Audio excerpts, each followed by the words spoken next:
Brahmanbaria TV, বিশ্বজুড়ে ব্রাহ্মণবাড়িয়া।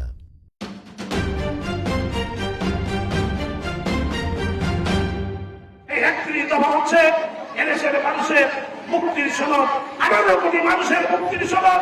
৩৬ দফা হচ্ছে এদেশের খেটে খাওয়া মানুষের। বিস্তারিত থাকছে সংবাদে।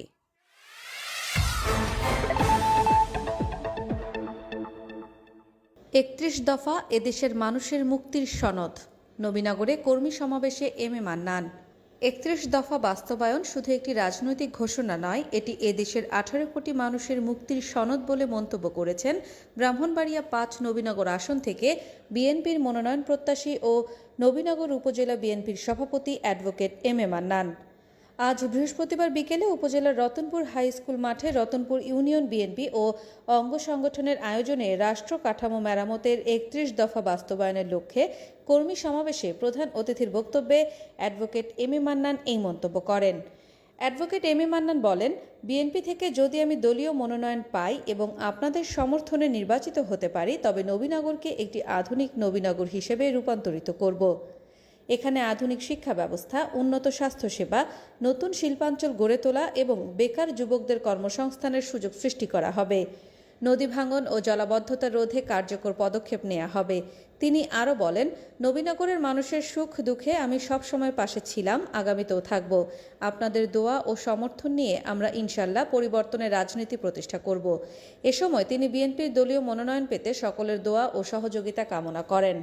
রতনপুর ইউনিয়ন বিএনপির সভাপতি শরীফুল ইসলাম সাকলাইন মাস্টারের সভাপতিত্বে ও সাধারণ সম্পাদক মামুন সরকারের সঞ্চালনায় এ সময় বিশেষ অতিথি হিসেবে উপস্থিত ছিলেন জেলা বিএনপির সদস্য মাসুদুল ইসলাম মাসুদ, উপজেলা বিএনপির সাংগঠনিক সম্পাদক আশরাফ হোসেন রাজু ও দেলোয়ার হোসেন সোহেল, সহ সাংগঠনিক সম্পাদক ডাক্তার মোহাম্মদ ইদ্রিস, যুগ্ম সাধারণ সম্পাদক ডাক্তার মহিউদ্দিন আহমেদ মহিন, যুব বিষয়ক সম্পাদক জাবেদুল ইসলাম, সদস্য সৈয়দ শাহান, পৌর বিএনপির সহসভাপতি মোহাম্মদ দেলোয়ার, সাতমোরা ইউনিয়ন বিএনপির সভাপতি ভিপি কাউসার আলম, রতনপুর ইউনিয়ন বিএনপির সাংগঠনিক সম্পাদক ইব্রাহিম নাফিজ মিঠু। এছাড়াও বিএনপি ও অঙ্গ সংগঠনের বিভিন্ন পর্যায়ে নেতাকর্মীরা এ সময় উপস্থিত ছিলেন। কর্মী সমাবেশের সার্বিক সহযোগিতায় ছিলেন বিএনপি নেতা সৈয়দ জাকারিয়া খসরু, রতনপুর ইউনিয়ন যুবদলের সাধারণ সম্পাদক প্রার্থী পারভেজ খান ও স্বেচ্ছাসেবক দলনেতা কাজী সবুজ। এই ৩১ দফা হচ্ছে এদেশের মানুষের মুক্তির সনদ, ১৮ কোটি মানুষের মুক্তির সনদ।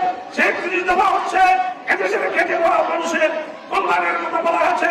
আজকে শেখ হাসিনার পতনের পর আজকে এই যে নির্বাচন সামনে, সেই নির্বাচনকে নিয়ে বিভিন্ন তালবাহানা শুরু হয়েছে। একটি দল বিভিন্ন অজুহাত সৃষ্টি করে নির্বাচনকে বদল করার চেষ্টা করছে।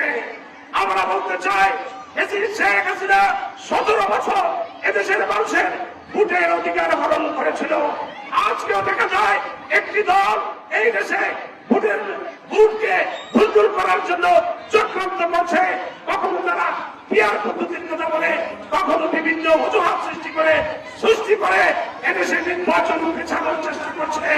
আমি বলতে চাই, আমি আপনাদের উদ্দেশ্যে বলতে চাই, কোন ষড়যন্ত্র এই নির্বাচন মন্ডল করতে পারবে না। আবার ষড়যন্ত্রকারীদের ষড়যন্ত্র বসে নেই, ষড়যন্ত্র করছে তারা বিএনপি যাতে আগামী দিনে নির্বাচনে আগামীতে রাষ্ট্র ক্ষমতায় আসতে না পারে। আমি আপনাদেরকে সাক্ষী রেখে বলতে চাই, আগামী যে নির্বাচন হবে, ফেব্রুয়ারি মাসে যে নির্বাচন হবে, সেই নির্বাচনে বাংলাদেশ জাতীয়তাবাদী দল তথা বিএনপি ইনশাআল্লাহ আপনাদের ভোটে, আপনাদের সহযোগিতায়, আপনাদের দোয়ায় রাষ্ট্রীয় ক্ষমতায় বিএনপি ইনশাআল্লাহ হবে।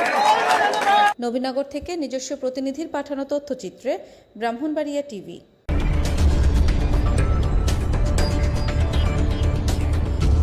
ব্রাহ্মণবাড়িয়া টিভি, বিশ্বজুড়ে ব্রাহ্মণবাড়িয়া।